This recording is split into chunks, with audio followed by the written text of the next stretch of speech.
Nice music, bro. See you.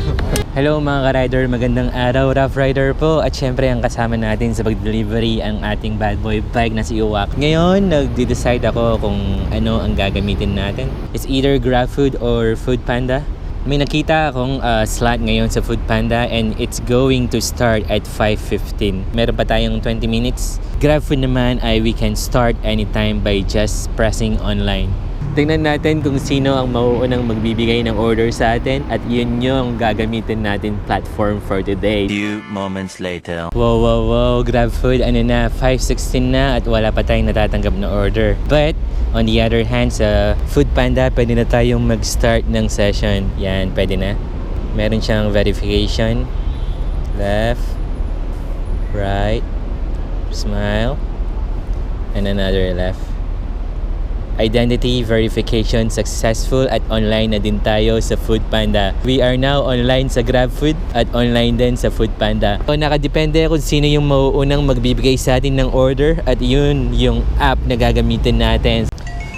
At tignan nyo naman, ilang segundo lang at binigyan na tayo ng order ng Foodpanda. At yung pickup address natin ay nasa Hillion Mall lang, which is nandoon lang. Ano ba yan, GrabFood? Binigyan na nga kita ng heads up na siguro mga 20 minutes at nagpatalo ka pa rin kay Foodpanda. Ang gamit natin ngayong platform ay Foodpanda. Kailangan natin mag-offline sa GrabFood muna.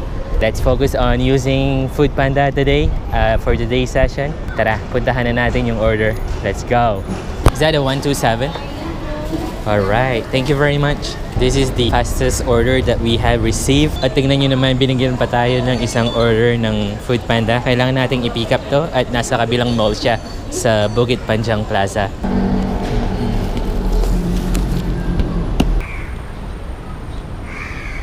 Dito natin i-park yung bike natin. Ang daming bike dito. Hindi tayo kasya. Yan. Dito natin ilagay si Uwak. Hi. Can you pass me that order, please? Thank you. Alright. Ready na rin yung KFC natin. At pwede na tayong mag-delivery. Let's go. Delivery check tayo. Yung unang delivery address natin ay 7 minutes away siya and it's 1.6 kilometers away. Very impressive ngayon ang Foodpanda. Talagang nagkikipag-compete siya sa GrabFood ngayon na kaka-online lang natin at binigyan na tayo kaagad ng order. Hindi lang isa, kundi dalawa pa. At ngayon, on the way na ako sa delivery address natin. Let's go!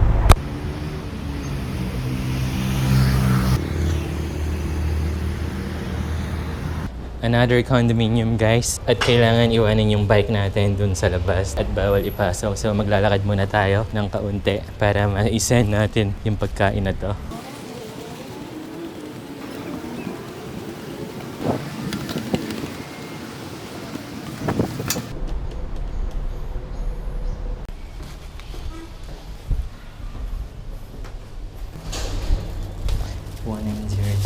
Lagay natin dito. At yung susunod na order naman natin ay nasa Tekway Lane daw siya. At yung distance niya ay 906 meters lang. And it will take us 3 to 4 minutes, sabi dito. Pero I doubt so. Siguro mga bandang mga 7 to 8 minutes to. Tara, send na natin to. Let's go. Malapit lang pala talaga siya. Kaya sabi ng app kanina 3 minutes. Siguro kaya naman 3 minutes. Yun. Nasa right pala, right side lang siya. Block 111.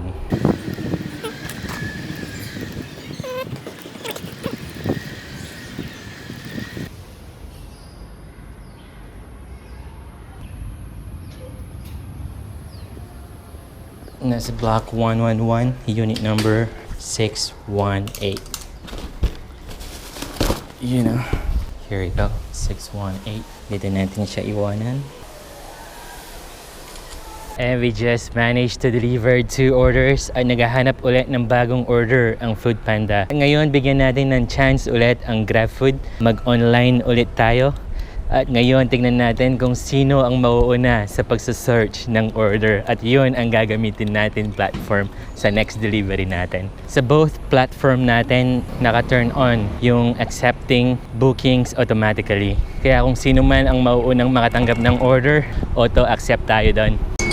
Wow. Time check tayo is 6:02 at binigyan na tayo kaagad ng order. Parang bumabawi siya. Meron na tayong order sa GrabFood at yung first pickup natin ay 800 meters away lang siya na nasa McDonald's. At syempre, wag natin kalimutan i-offline yung food panda natin dahil meron na tayong natanggap na order sa GrabFood. When it comes to ranking, when it comes to GrabFood, yung ranking niya, nababase siya sa orders na nagagawa natin. So, kung mag-offline ka man, mag-online ka man, okay na okay lang yon sa GrabFood. But on the other hand, sa Foodpanda naman, if you are booking a session na determine yung ranking sa orders din, kung nakailan ka, at yung actual time na oras na ginawa mo sa session ng booking mo. Kunyari, you have booked 3 hours, you have to do 3 hours para ma-complete mo yung actual hours para 100% siya para yung next ranking mo ay tumaas pag ginagawa mo yung mga bookings mo at kinokompleto mo yung mga oras na binook mo. Ganyan yung pagkakaiba when it comes to ranking sa Foodpanda and sa GrabFood.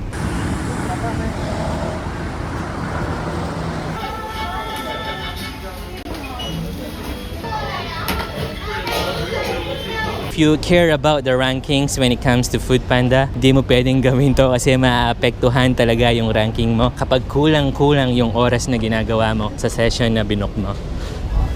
We have reached our destination. Ano yung number na to? Grab Express daw siya. Bro, do you use GrabFood? What is this Grab Express? Okay, this number. Alright. No. This one you go out back. Okay, this is your number. 4698. Oh, okay. So it's written on the receipt. If not ready, you ask them. Okay, thank you very much. Every time I need to check this number. Okay. Thank you very much. Thank you. Can I check with you? 4698 ready? Grab Express. Ready na. Thank you very much. Hello, hi. How are you? See you. Boom. Saktong-sakto. Where are you, Michelle?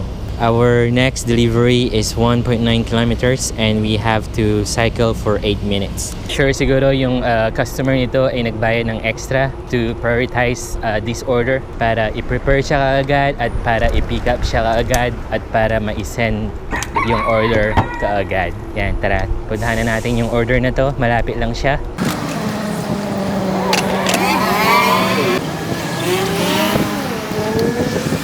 Sarap mag-bike sa ganitong oras.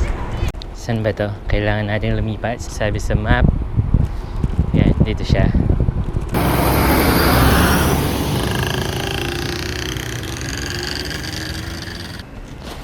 (489A) at may dalawang drinks.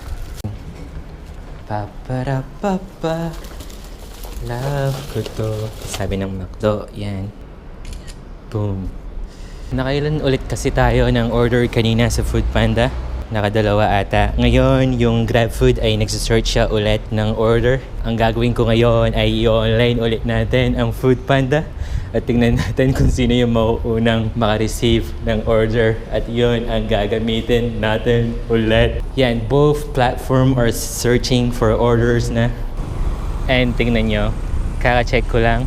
Foodpanda have won. Nakatanggap siya ng order kaagad pagka-online at yung pickup address ay nasa Hainanese Chicken Rice, 1.2 kilometers distance. Panalo na naman ang Foodpanda when it comes to accepting orders or searching orders. Let's go!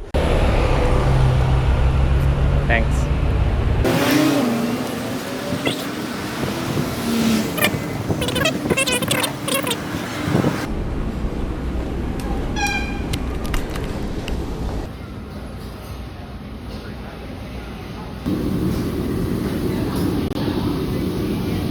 Can I pick this up, please? Thank you. Thank you very much. Bye-bye. Foodpanda, another order na naman. Check natin yung delivery address. Nako, 2 kilometers daw. Pero okay lang yan.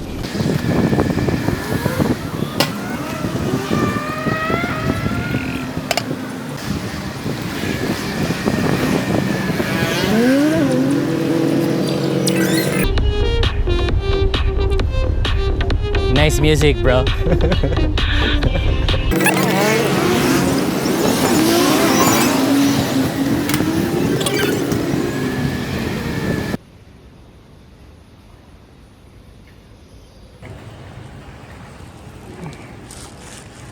Tower B2. I finally found you. 0820. Yes. Hi there. Here you go, ma'am. Thank you very much. Have a good night. Ayan, at nasa na natin yung pang-apat na order na ba yun? At syempre, bibigyan ulit natin ng chance ang GrabFood na makatanggap ulit ng order. Mag-online ulit tayo sa GrabFood. At the same time, nagsasearch din tayo ng order sa Foodpanda. Tingnan natin kung sino yung mauuna. Dito nakadetermine kung sino yung mas maganda when it comes to searching orders. Oops! Whose order is this? Is it Foodpanda or GrabFood? And this platform is GrabFood at tumanggap siya ng order. Oh, hindi na siya nagpapatalo ngayon. Tingnan natin kung saan yung order na to. At tingnan nyo naman, binigyan tayo ng 2 order ng GrabFood. Saktong-sakto to, nakatatlo tayo sa Foodpanda kanina. Nakaisa tayo kanina sa GrabFood at meron tayong 2 ngayon. After natin ma-send yung 2 orders na to, let's compare the earnings kasi saktong-sakto, 3 sa GrabFood, 3 din sa Foodpanda. Let's go!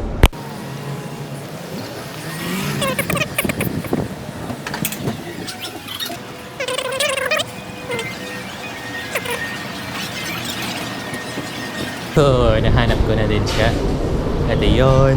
Hi, is 183 ready? Oh, okay. This is mine. Thank you. You know. Ready na kaagad. Uy, let's go. Paano ba makalabas ngayon dito?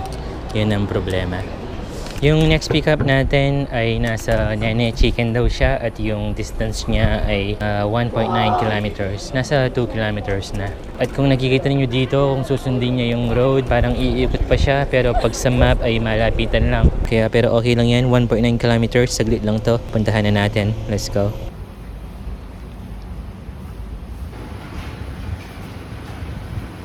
Hello, can I pick up 173 please? 173, Yeah. Thank Thank you you. very much. Have a good night. Bye-bye. Gabi na dito guys at tingnan nyo, bumaba na yung araw. At parang yung delivery address natin ay magkapit bahay lang sila. Magkalapit lang sa isa't isa.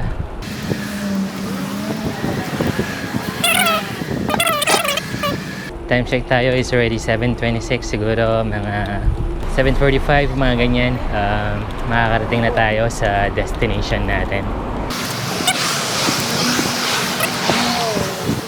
Yan, nakarating na tayo sa wakas. Yan, yung may blue na plastic. Second last order natin. At meron pa tayong isa sa loob ng box na yun. 105, I found you. As usual, iwanan natin sa pintuan. Yan, yung next one ay 500 meters away. Pero parang may shortcut dito. Tara, isa na natin to. Let's go. And we are here. Sarap ng amoy. Korean fried chicken. Nagugutom na ako. Ito na yung last order natin. Boom! Ito na yun. Arrive. And we just finished our session for today. Oh, yan, may face reveal. We just ended our session for today. At kaka-check ko lang yung mga earnings natin sa magkaibang platform. Ang GrabFood ay we have earned $20.20. At sa Foodpanda naman ay $12.89. Parehas na 3 orders yung nagawa natin sa Foodpanda at 3 din sa GrabFood. Pero magkaiba yung difference ng earnings natin. Nakita ko sa GrabFood naging 20-20 siya kasi meron siyang $5 incentive na nakuha for today. Pero yung normal na earnings natin ay $15.20 at nadagdagan siya ng another $5 incentive. Kaya kung i-add natin yung mga earnings natin, total earnings natin ay $33.09 at yung equivalent nun sa Philippine money ay 1,555 pesos sa palitan ngayon. Sa una, talagang nananalo palagi ang Foodpanda when it comes to searching orders, waiting orders. Siya palagi yung may orders. Binibigyan lang natin ng chance ang GrabFood na bigyan tayo ng order at ino-online pa rin natin kahit ginagamit na natin ang Foodpanda. Time check tayo is already 8:06 kaya dito na mag-end yung session natin. Salamat sa panonood. Rough Rider po at syempre yung kasama ko sa pagdi-delivery ang aking bad boy bike na si Uwak. And see you next time. Let's go! Nice music, bro.